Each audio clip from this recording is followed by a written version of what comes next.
कहानी अब तक रामू ने अपनी निगरानी में पूरे घर को साफ सुथरा करवा दिया। रात को वह काफ़ी थक गया था। जब वह अपनी मालकिन की बेटी संगीता के कमरे में पहुंचा तो संगीता ऊंची आवाज़ में अपना स्कूल का काम याद कर रही थी। रामू लॉन्च में जाकर सो गया क्योंकि वह काफ़ी थक गया था। लेकिन रात को रामू को लगा कि वह कहीं और मौजूद है। किसी के कदमों की छाप उसे सुनाई दी। जब रामू ने अपनी आंखें खोलकर देखा तो उसे लगा कि कोई आदमी संगीता के कमरे के बाहर खड़ा है और कमरे की खिड़की से अंदर झांकने की कोशिश कर रहा था।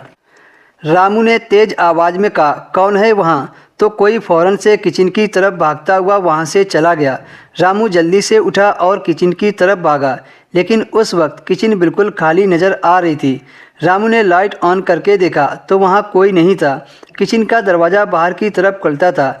जब रामू ने वहाँ पर देखा तो उसकी कुंडी लगी हुई थी।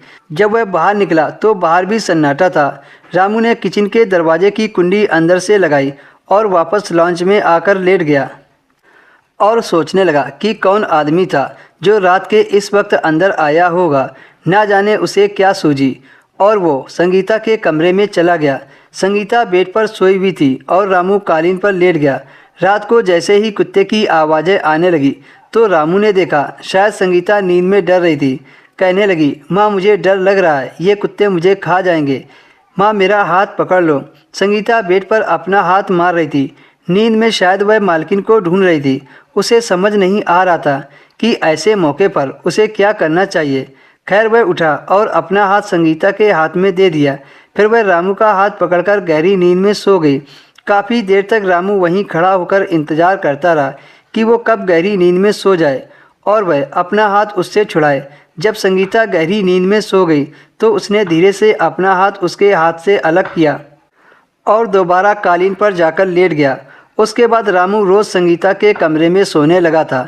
एक नौकर ने दूध की खीर बनाई थी। वो कहने लगा कि तुम भी खा लो, इसको खाने के बाद बड़ी सुकून की नींद आती है। रामू ने भी उस खीर को खा ली और फिर मालकिन की बेटी संगीता के कमरे में सोने के लिए चला गया। उस रात वाकई में रामू को बड़ी गहरी नींद आई थी। जब रामू की सुबह आँख खुली तो देखा संगीता बेड पर नहीं थी। इतनी सुबह संगीता तो कहीं जाती भी नहीं थी और वैसे भी आज का दिन तो रविवार था, तो वह कहाँ जा सकती है। रामू जब कमरे से बाहर आया तो संगीता वहाँ भी नहीं थी। फिर रामू ने उसको पूरे घर में देखा लेकिन संगीता उसे कहीं नहीं मिली। रामू का दिल धक से रह गया था। उसने तमाम नौकरों को शोर मचाकर जगा दिया।